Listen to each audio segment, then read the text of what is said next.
Chuck, we are excited to have you joining us today. I can't wait to kind of dive into this topic. Before we get started, man, give us a little bit about your background. I know your background is really what led you to see the opportunities that you have here with Majestic Residences. Sure. Well, first of all, it's great being on the show. And, well, let me think. Back in 1995, when the dinosaurs roamed the earth, I got a master's degree in social work. Okay. And at the time, I was newly divorced. I had a 6-month-old baby that I had full custody of. And I realized that social work wasn't going to pay the bills. You know what I'm saying? Yeah. So I got involved in home health, which is kind of like taking care of seniors after they've been in the hospital and such. And I noticed a lot of seniors, were in assisted living, but they were in like the wrong place. So I started a company. I looked at it as a private practice of like helping families find assisted living homes and find assisted living places, kind of merge that social work degree into like real estate. So after I'd find out what the family would need, I would take them and show them 2 or 3 places. And then when they moved in, that's how I got paid. And so I eventually worked that up into a national franchise system.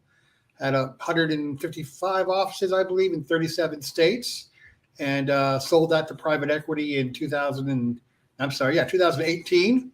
And then right in the middle of a pandemic, when everyone else was freaking out, I saw the opportunity and started another franchise system. This one was actually residential senior homes. So kind of the opposite of what I was doing before. So what was it in 2018, or I'm sure you saw the opportunity before, but we're just acting on it then. What was it that you saw as far as the opportunity that you're taking advantage right now? Well, first of all, starting a franchise for the second time is much easier than the first time. Yeah, I would imagine. Made all those mistakes the first time. So my franchisees on this end are much more happier, shall we say. I stayed with the private equity firm for a couple of years before I started this company. And I really just saw when the pandemic hit, I saw a lot of fear in the assisted living world, and especially in these small residential care homes who don't have the backing of a corporate office to really help and guide them. So I saw the opportunity of partnering with some that are already opening and partnering with entrepreneurs who are looking for something a little passive to create some standardization in the industry and come out as the brand leader. Chuck, maybe you could help me as I was preparing for this, is I was reading a lot of kind of information.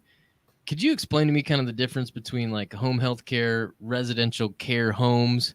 Yeah. And then you mentioned just one other one. I forget exactly what it was, but I think there's some differences that would help if we touch on those first. Sure. A home health company is a Medicare certified agency that has like nurses and certified nurses assistants that would come to a senior's home very short term. We're talking 20 minutes, 30-minute stops to help them with like, hospitalization or physical therapy, post hospitalization kind of issues.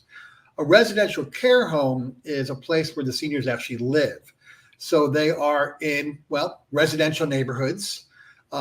Based on the state, they can have 6 to 16 residents in them. And again, that's fully dependent on the state regs.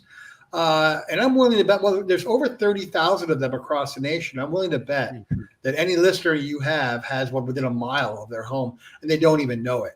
I actually placed someone literally next door to their home, and they had no idea it was an assisted living home. It was crazy. 30,000 seems like a huge number. Yeah, it's a very fragmented industry. You pretty much have, out of the 30,000, maybe you have 25,000 individual owners. So you have 25,000 people trying to figure out how to give care, how to market, how to brand. And it's very, very, very fragmented. And I saw that. And part of that fragmentation is where a franchise system can really take advantage of that to create standards and create, one large brand. So right, again, you're not talking about the facility that I see down the street, right? The big home, right? You're talking about like a residence where people are in there. It's kind of in a community. Is that right? Yeah, the ones you see down the street on the main streets, we call big boxes. Okay. Because they're just that. They're a big box with seniors in them. And they have apartments and stuff, but our residents have their own bedroom and a home and such, and they usually need a little bit more care than those in the big box who can take care of themselves a little bit more than the residents that we have. Now, Chuck, as I had mentioned a little bit, we got into it before we started, but my mom's actually in a big box right now. Okay. It's difficult for everybody, with that transition and then being there. Yeah. What are the advantages? I guess I'm talking from the consumer side, but what's the advantages of a person staying in a residential place as opposed to a big box? Great question. Well, when you think about it, there's a lot more staff per person in a smaller home. Now, when you go to the big box, they may have, 6 people working in the cafeteria and, in the dining room meeting and they might have 2 hairdressers, but, they don't have actual caregiver ratios that our homes do. So we're looking at about 1 caregiver for every 5 residents. The big boxes, you're looking at about 1 to actual 20. Now, they may say they're 1 to 5, but they're counting that guy who cuts the lawn, and they're counting the secretaries, and they're counting staff to resident ratio as opposed to caregiver resident ratio. And the other thing is, a lot of times in these big places, mom has to walk, 1,200 feet, 2,000 feet to the dining room. And for some, maybe even go upstairs. Like my mom has to go upstairs or at the elevator. Yeah. So this is all, on one level home, and the caregivers know what's going on all the time because, they can be in their room watching TV if they want, but no one is like hundreds and hundreds of feet away where they can't get to them quickly. So Chuck, tell me or tell the listeners, right, how is this kind of residential care home facility like a franchisable business or business model? Yeah, sure. So, when people are looking for care, they go to those big boxes a lot because they already know their name. They drive by every day. The name is well known. Some of the bigger places have like 800 different communities across the United States. So with franchising Majestic Residences, we wanted to create a national brand where people would know our name as much as they would know the bigger places. So our model is looking at being the biggest of the smalls. You know what I'm saying? The biggest brand in the small facility. So, we give them, first of all, we get them licensed by the state, policies and procedures, programming, marketing, the whole 9 yards. So they really just have to, run the business, but we have the old cliche of running a business in a box is what we offer. What is who's being drawn to kind of this? Is it somebody with more of a franchise background, or is it an investor, or maybe a little bit of both? Well, not necessarily franchising. I have maybe a couple of franchisees that have some franchise backgrounds, but we're looking right now. I'm seeing more of those who want to invest in just owning the building and leasing it to our franchisees are real estate investors. Our actual franchisees come from all walks of life.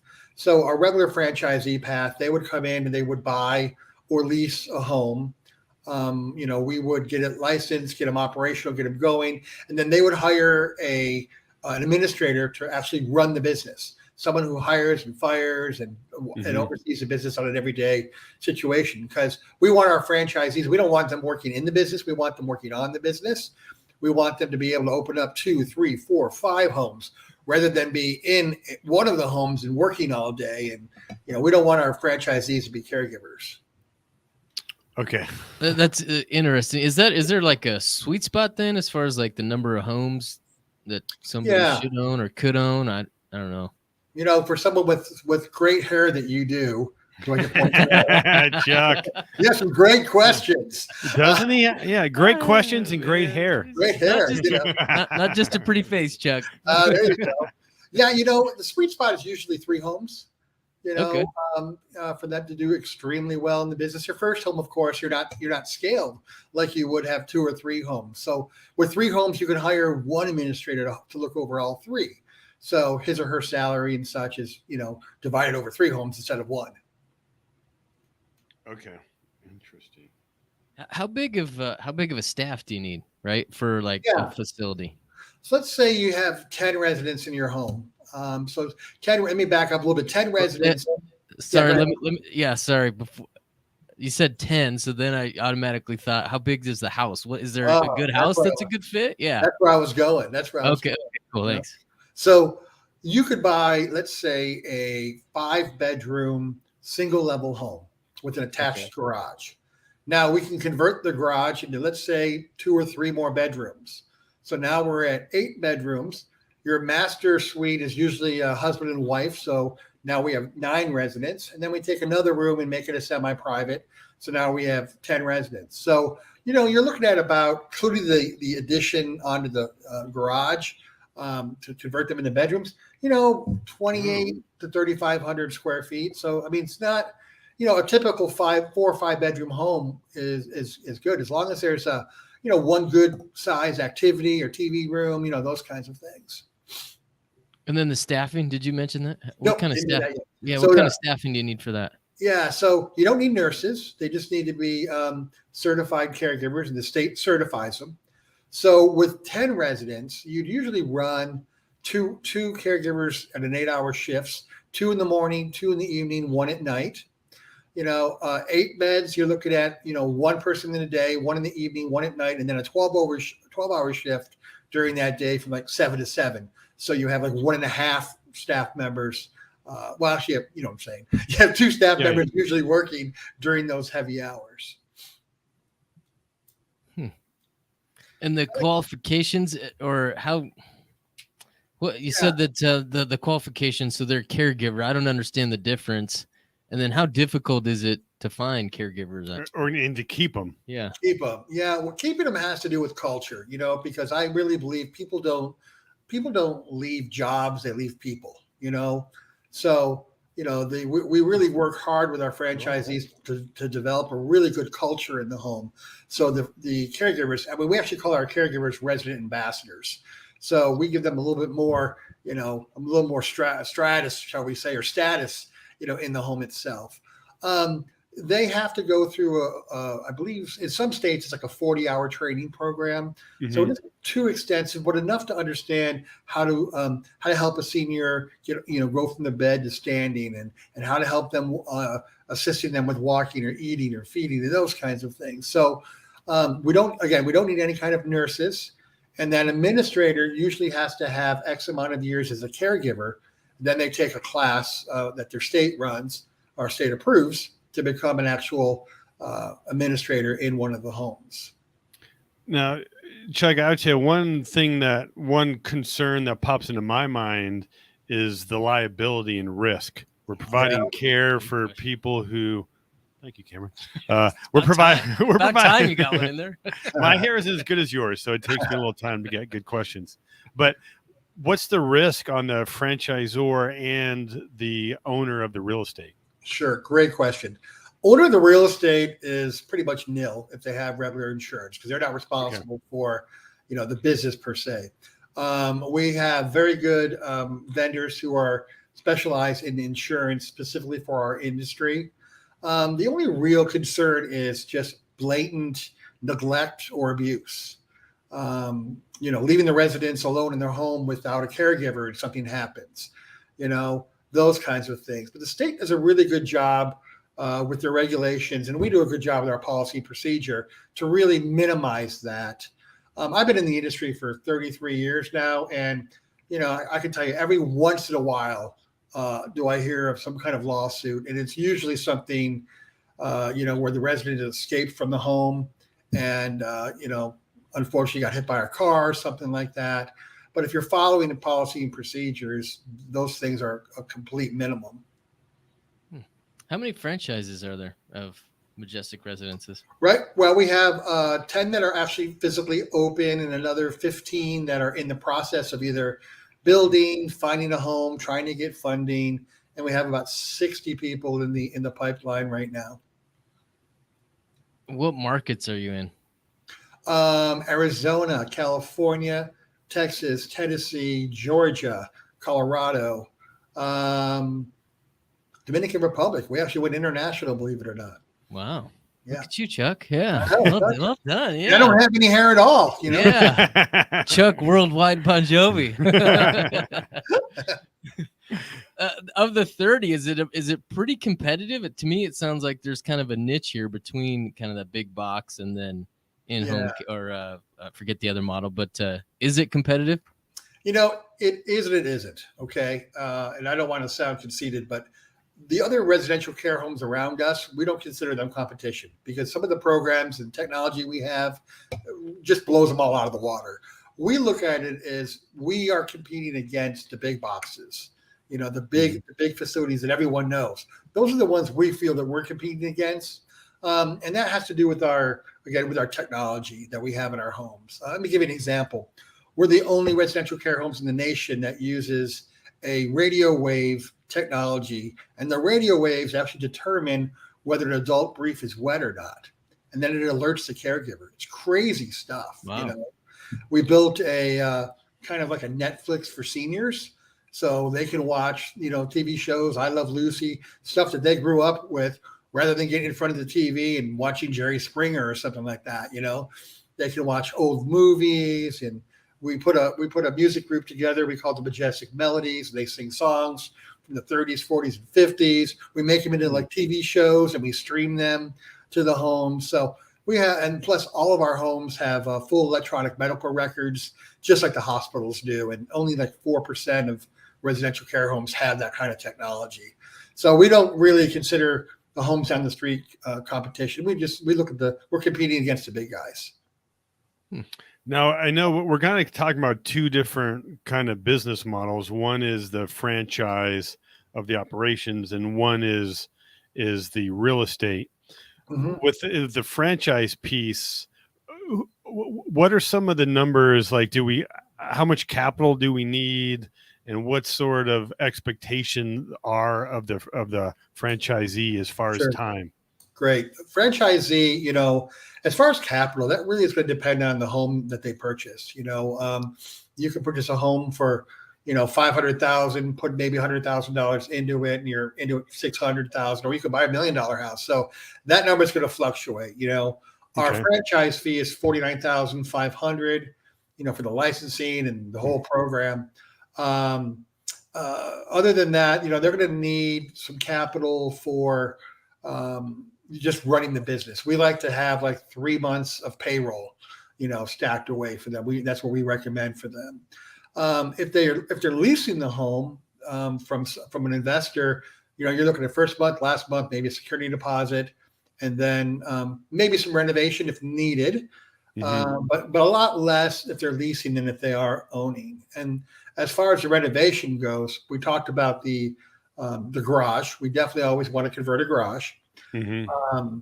The other one that usually is they take one of the bathrooms and they keep the commode in it. We take away any kind of cabinetry, have a stand-up single pedestal sink, and then we take out the bathtub, create one huge walk-in shower. We'll probably tile, 3/4 of the room, just make one big spa-looking kind of thing. Yeah. And most people ask about, oh my God, what about HOAs? And there's a little law. I'm being sarcastic here. There's a little law that's called the Federal Fair Housing Act that cannot stop one of these homes from opening up in an HOA neighborhood. The only thing an HOA can do is say you got to keep the garage door on. So you build a fake wall behind the garage door, punch out some windows on the other sides for egress, and there you go. What about the neighbors? How's that typically received from them? It's funny because the neighbors, we do a really good education with the neighbors because most of them think, oh my God, we're going to have ambulances every day. Yeah, that's kind of tons of people. If there's 10 residents there, there's going to be 10 cars. Well, these, our residents, they don't drive anymore, And so you're looking at probably the same amount of cars as any family. You're going to have, 1 or 2 caregivers there. So you may have 2 cars. And then you might have 1 family visiting, at lunch, or 2 families visiting at dinner. So like I said, there was a lady that I placed before right next door. She had no idea it was a care home. And usually I notice the people who complain the most in a neighborhood are the first ones that place mom or dad in the home. Interesting. Yeah. What's the residents paying? You'd mentioned that you could potentially have 10. I'm sure it varies by market, but can you give us some idea of what they're paying? Yeah, the average right now is about $4,200 per person per month. we average anywhere between $1,000 and $1,500 more. So our residents are paying between $5,500 and $6,000 per month per resident, per family. All right, so simple math. We have 10 residents and assuming it's full. It's a lot of money. Your caregivers, your caregivers staffing. Your staffing is going to take about 45% of that or so. You can do well doing this business. You want to right after, of course. You're working a little bit towards that break-even point, but usually in a 10-bed home, if you're running it right, bed 8, 9, and 10 are usually profitability. Sometimes a little earlier than that, but 8, 9 or 10 for a 10-bed home. Are there leases as far as I honestly don't know. If somebody moves into a facility, are they signing on for a certain amount of time? How does that work? It's month to month because we can't predict when someone will either pass away or need to go to a nursing home.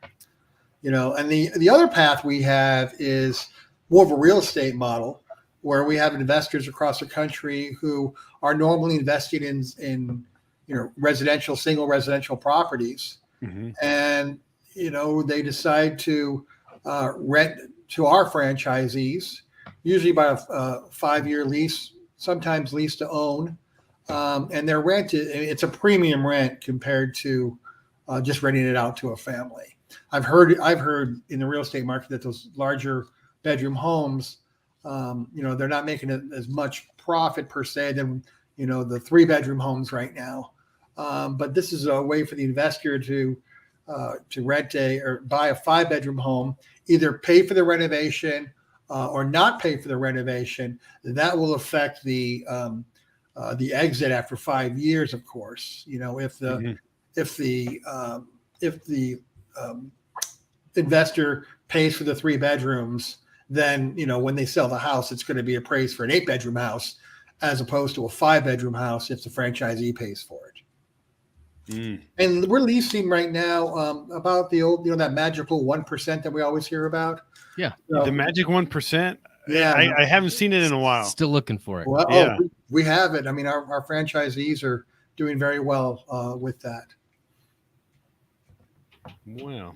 Interesting. I was thinking the note that I made down is right. You hear about a lot of people that got into Airbnbs and their zoning and restrictions, and they're looking for a pivot. Yeah. Right. Maybe this is a great opportunity for someone to take a look at. Yeah, you don't have to worry about anyone leaving at 2:00 in the morning with your stove and your refrigerator and all your copper. You know what I mean? And it's long term. They're there for 5 years. Our franchise agreement is 5 years, and it's renewable. So you have a 5-year resident at least, or 5-year leasee, and looking right now at the market. I buy a home right now thinking that within 5 years it'll recover. So buy it a little lower right now as the prices go down, and as they go back up again in 5 years, you have that person for 5. You're guaranteed, and plus, you have a franchisor looking over the house too. So we want to make sure the home stays in great shape. When these residents get in there, is this typically covered, the care or the expense covered by insurance? Is it out of pocket? What do you see? It's usually private pay. Long-term care insurance will pay for it. And some of our homes do take Medicaid, depending on the reimbursement rate in the state. What have been some of the biggest obstacles you've kind of ran into while building this franchise model? I tell you right now, it hasn't been operational. My first franchise was operational, but I made all those mistakes. This one here right now is just funding. It's with the interest rates going up and such, some of the banks are requiring a lot more experience, to give a business loan and such. So that's why we're really trying to push through the leasing option and getting investors in, so they get that experience, and then they can go buy another house. What's something if maybe somebody doesn't understand, if you're meeting with a franchisee, is there a topic or two that you typically present to them that they haven't seen or aren't aware of? Yeah, I think sometimes people, when they first hear about this, they think about, well, I have 10 seniors in my room or in my house, and they're paying 4, 5, 6 grand a month. This is great. And they think it's like the Golden Girls. It's not the Golden Girls. Okay, wait a minute. Oh, we got it. Hold up, Chuck. Yep. This won't be a surprise to you, but would you believe Golden Girls is Cameron's favorite TV show? Really? Yeah. Wow. I thought it would be some Mario Lopez show or something. Extra. You think so, right? But man, those girls were hilarious. Because sometimes people think, well, these ladies, they can take care of themselves. They go to Walmart every day with each other. They all pile in each other's cars and they go out to lunch. No, these people need care. So, we're caring for them 24/7. Now, a lot of them are a little bit more independent than others, but they're not driving. They're not going out and going out at night and coming home at bars and stuff. You know what I mean? Yeah. What kind of access does family have, right? Are they able to come and go as they please? What does that look like? 24/7. Yeah, 24/7. Yeah, it's important to us. It's important to them too. Awesome. I don't know, man. My mind's just reeling. I like both opportunities, right? If we want to create a business, there's an opportunity here. And honestly, and I can speak from experience. I mean, my mom's in assisted living and about to go into memory care. Yeah. And to be able to find a facility that's going to take care of mom the way that we want her to is very difficult. And she's in one of the big boxes. But you're right. She's not going out. I mean, most of the time, even most of the residents, they're staying in their room or they're going out to eat. They really don't leave. But I could see the advantages of having some more one-on-one care. Exactly. Right. Yeah. I mean, like her facility, I think there might be 50 people. Right. And and sometimes they're in their room all day and that's it. They're only coming out for lunch. And so, with our homes, they're seeing the other residents all the time, I mean, of course they can have alone time if they want, but you know what I'm saying? It's a little different than going to my room after every meal and coming out just for meals and maybe an activity or two. We had some family friends that renovated a rental property. This is years ago. I was talking to Anthony before, maybe 20 years ago, that they renovated it and they had, I think, 6 beds that they put in there. Beautiful facility, but they had a hard time keeping people in there. Oh, yeah. Well, that's one of our fortes. Yeah. And I didn't know if they were just kind of ahead of the curve, right? If it's a bad timing as far as, demographics go. Right. What is the type of demand that's out there? How big is this industry? It's a big demand, but residential care homeowners are not marketers, That's where the problem comes. But, that's where an advantage comes with us because, being the founder of the largest senior placement company in the nation has advantages. I no longer own the company, but I know all the franchisees and I was the founding president of the National Trade Association for these residential placement agents. So I know hundreds and hundreds of them that do a great job filling our homes for us. But we also have SEO that, professional SEO company we work with where a small residential care home owner can't afford that. But because of scale, we provide that for them. So it's kind of like having the marketing of the big boxes, but in a smaller setting where they normally couldn't afford to do any of those things. No, and I think a lot of people aren't aware that there are more intimate facilities. They just think of the big boxes. Yeah. And most people, first thing they do is they Google and they look for it. And so, but I could see that marketing arm being beneficial to the owner. Chuck, I think I heard you say you got 10 franchises now. Maybe 15 to 20 that are kind of waiting on funding and all that stuff. What's your vision for this? Where do you want it to go? How big do you want it to scale? How quickly do you want it to scale? Well, anyone could always say, hey, we want 1,000, but I realistically, I think we're looking at 200 to 300 and then see what happens after that. Perfect. And then, one more time, who's this a good fit for? Who do you think, right? If somebody's listening and the certain skill set? Hey, I own a property that I maybe want to renovate. Who's this good for?